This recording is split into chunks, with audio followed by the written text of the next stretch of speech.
एक धकेला से मुझे आप प्राप्त हुए, यही यही सौतन मुझे जन्मों जन्मांतर तक मिले नाथ। इस प्रकार से ओमस्तु कह के नाथ चले गए। इस प्रकार से कहते हैं ध्रुव ने 36,000 वर्षों तक राज किया। उसके बाद में अपने पुत्र उत्कल को राज दे करके बैकुंठपुरी को प्रस्थान किया।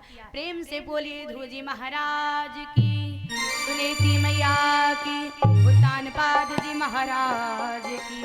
वही कहते हैं मनुसत रूपा द्वंद्व जाए, इन्हीं सुता दुई सुवर्ण सुहाए।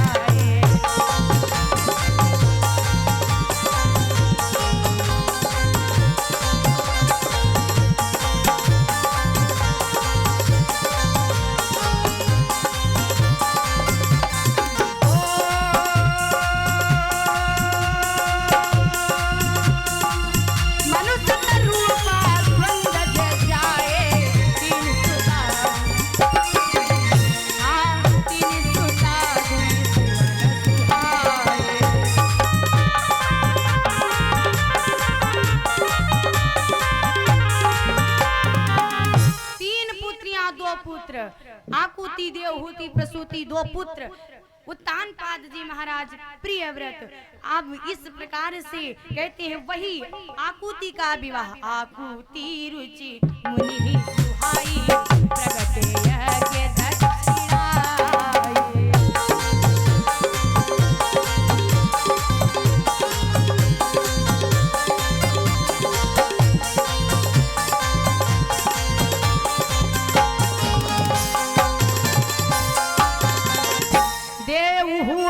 करदम की नारी, कपिल पुत्र कन्या नवधार। वही पहली बेटी आकुति का कैसे सृष्टि रचना हुई। हे देवी श्रवण करिए, 3 पुत्रियां हुई, 2 पुत्र हुए और पहली कहते हैं आकुति का विवाह रुचि मुनि के साथ हुआ। इनमें से 2 संतानें हुई। इनके द्वारा 2 संतानें हुई, एक पुत्र और एक पुत्री, जिनका नाम है यज्ञ और पुत्री का नाम है दक्षिणा। इस प्रकार से कहते हैं एक पुत्र और एक पुत्री का जन्म हुआ। दोनों सगे भाई बहन हैं। दूसरी कन्या देवहूति करदम की नारी, कपिल पुत्र कन्या नवधारी। वही देवहूति करदम जी की नारी हैं, जिनसे कहते हैं नारी बनी। इनसे अनुसुईया समेत 9 कन्याएं उत्पन्न हुई। इस प्रकार से हे देवी इस प्रकार से सृष्टि की रचना होने लगी। दक्ष प्रसूति ने पति पाए, 16 सुता 3 सुत जाए।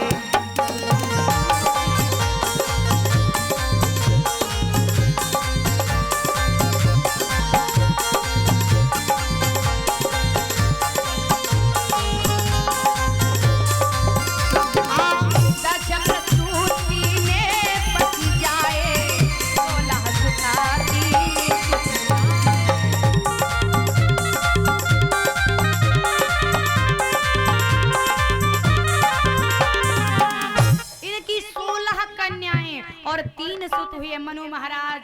इस प्रकार से राज करते हैं। इस प्रकार से सृष्टि की रचना होने लगी। और जब रचना होने लगी धीरे धीरे सृष्टि बढ़ गई। महाराज बड़े प्रसन्न हैं। समय बीता, धीरे धीरे समय बीतने के बाद में कहते हैं राज करते करते काफी समय बीत गया। एक दिन मन में विचार आया, कोई न विषय विराग, भवन बसत बाभा चौथे बन, हृदय बहुत दुख लाग, जन्म गयो हरि भजन, जन्म गयो हरि भगति बिन। भगवान के भजन के बिना, भगवान की भक्ति के बिना देवी मनु जी महाराज के मन में विषय विकार उत्पन्न हुए कि मैंने भक्ति नहीं की भगवान की। होई न विषय विराग, भवन बसत बा चौथपन, चौथापन लग गया। प्यारे, जब हमारे जीवन में सर्वगुण सब संपन्न हो जाए, पुत्र हो जाए, पत्नी हो जाए, सब कुछ हो जाए ना, धन धान्य हो जाए, तो अपने शरीर को, अपने मन को भगवान के सहारे छोड़ देना चाहिए। क्यों? क्योंकि अरे चली जा रही है प्यारे उम्र धीरे धीरे।